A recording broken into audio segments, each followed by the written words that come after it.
جب اللہ مدد کرنے پہ آتا ہے تو کچھ اشارے اور نشانیاں ظاہر کرتا ہے۔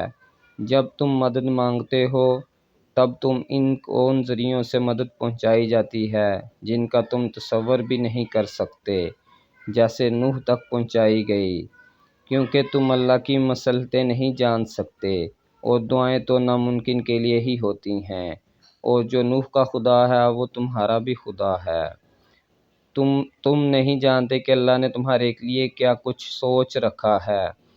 تم نہیں جانتے کہ اللہ نے تمہاری چاہت پہنچانے کے کتنے انتظامات کر رکھے ہیں۔ تم نہیں جانتے کہ اس کے دیری کے بعد تمہاری ہر اس دعا کی قبولیت ہے جو تم مانگا کرتے تھے۔ تم نہیں جانتے جس کی ایک تجلی سے کوہ نور راکھ ہو جائے، اس کا ایک حکم کیا سے کیا کر سکتا ہے۔ تم نہیں جانتے کہ تمہارے خوابوں کو پورا کرنے کے لیے اس نے کیسی تدبیر بنا رکھی ہے۔ تم نہیں جانتے کہ تمہیں توڑنے میں ہی اس نے جوڑنے والے سبھی راز چھپا رکھے ہیں۔ تم نہیں جانتے کہ اس نے اختتام میں تمہاری رضا کو ہی تمہارا مقدر لکھ رکھا ہے۔ جب تم محسوس کرنے لگو کہ آخری حد تک آزمائے جا رہے ہو تو سمجھ جاؤ کہ تمہارے معاملات کا فیصلہ اور اللہ کی جانب سے مدد کا وقت یقیناً بہت قریب آ رہا ہے۔ بس تم اللہ کی جانب سے آنے والے حکم کے انتظار میں صبر کیے رہو، اور اللہ کسی بھی حال میں تمہیں دربدر نہیں ہونے دے گا۔ پھر تم اللہ کے فیصلوں سے کبھی مایوس مت ہونا، اور توکل رکھنا، اللہ کی رحمت تمہارے دل میں پیدا ہونے والے ہر خوف سے بڑی ہے۔ اس کا ایک کن تمہارے ناممکن معاملات کو ممکن بنانے کے لیے کافی ہے۔ وہ ان کہانیوں کو بھی مکمل کر سکتا ہے جو تمہارے بس میں نہیں۔ تمہیں بس یقین رکھنا ہے کہ جو تمہارا ہے اس تک تمہیں پہنچنا ہی پڑے گا، بلکہ وہ خود راستہ ڈھونڈ کر تم تک پہنچا دیا جائے گا۔ یہ دکھ تو بس تمہیں اللہ سے آشنا کرانے کے لیے آتے ہیں، اور اداسی تمہارا امتحان ہوتی ہے کہ کب تک انتظار کرتے ہو۔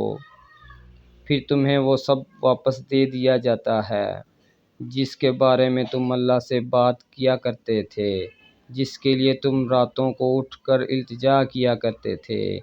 تو پھر کیوں پریشان ہو؟ تمہارا رب تو اتنا رحیم ہے کہ تم اس کی ایک صدا پہ لبیک کہہ دو تو وہ تمہاری تمام صداؤں پہ کن فرما دیتا ہے۔ تم اس سے بھلے لاکھ دفعہ ہی کیوں نہ منہ موڑ لو، مگر پلٹ کر جب بھی اس کو پکارو گے تو وہ تمہیں ہمیشہ اپنے پاس ملے گا۔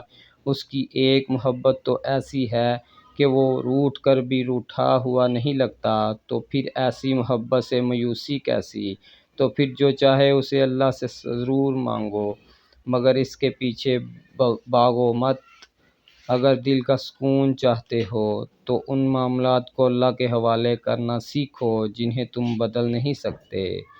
دستبردار اور ہونا سیکھو، چیزوں کو آزاد کرنا سیکھو، خود سے محبت کرنا سیکھو۔ تمہاری مستقل دعائیں ہی ناممکن کی قبولیت کو ممکن بناتی ہیں۔ تمہارا یقین ہی تم پر وہ دروازے کھولتا ہے جن کو کھولنا کائنات کی کسی شے کے بس میں نہیں ہوتا۔ تمہارا صبر ہی تمہیں معجزوں سے ملواتا ہے، اور کن سے فیکون تک ہر تمہاری کہانی مکمل ہو جاتی ہے، اور وہ دعا جو منہ سے نکلے قبولیت کے مراحل میں داخل ہو جاتی ہے۔